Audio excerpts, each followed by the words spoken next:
Breaking news BRS పై CM Revanth Reddy ఘాటు వ్యాఖ్యలు చేశారు. పేదలకు అన్యాయం జరిగిందని కొందరు దొంగ ఏడుపులు ఏడుస్తున్నారన్నారు. రాష్ట్రాన్ని దోచుకున్న నిధులు బీఆర్ఎస్ ఖాతాలో 1500 కోట్ల రూపాయలు ఉన్నాయని చెప్పారు. అందులో 500 కోట్లు మూసి ముప్పుకు గురైన వారికి పంచాలన్నారు. హైడ్రాపై అసెంబ్లీలో చర్చ జరిగిందని చెప్పారు సీఎం.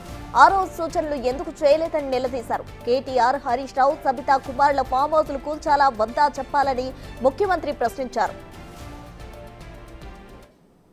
ఇవాళ ఇన్ని మాట్లాడుతున్న కేటీఆర్ జన్వాడలో నీకున్న ఫామ్ హౌస్ అక్రమ నిర్మాణం కాదా, అది కూలగొట్టాలనా వద్దా నువ్వు చెప్పు. హరీష్ రావు అజీజ్ నగర్లో నీకున్న ఫామ్ హౌస్ అక్రమమా కాదా, దాన్ని కూలగొట్టాలనా వద్దా చెప్పు. సబితమ్మ నీ ముగ్గురు కొడుకుల పేర్ల మీద 3 ఫామ్ హౌసులు కట్టినావు కదా, నువ్వు సబితమ్మ లేక పేద అరుపులు అరవకమ్మా, నీకున్న ఫామ్ హౌసులు కూడా లెక్కలు ఉన్నాయి, కూలగొట్టాలనా లేదా సబితమ్మ నువ్వు సలహా చెప్పు. మీకు వెనకంగా ఉన్న కేవీపీ రామచంద్రరావులై కూలగొట్టాలనా వద్దా చెప్పు.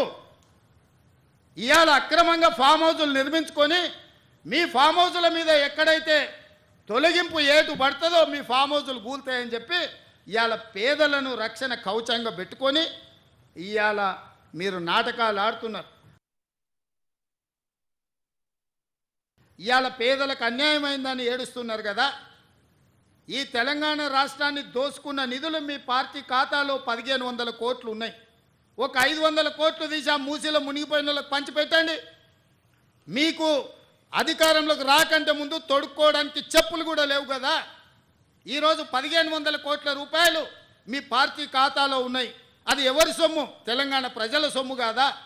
ఇవాళ తెలంగాణ ప్రజలు మూసీలో ఉన్న పేదలు బాధలు ఎదుర్కొంటున్నారని మీరు మాట్లాడుతున్నారు కదా. ఒక 500 కోట్ల రూపాయలు మీ పార్టీ ఖాతాలో నుంచి తీసి వాళ్ళకి పంచి పెట్టండి. వాళ్ళకి ప్రత్యామ్నాయం ఏం చేయాలో చెప్పండి.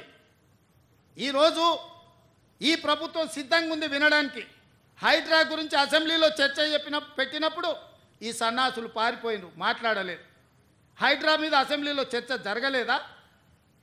ఆ రోజు మీరు సూచన చేసి ఉంటే ఈరోజు మీరు మా అడ్డగోలుగా మాట్లాడాల్సిన అవకాశమే లేకపోతుండే కదా.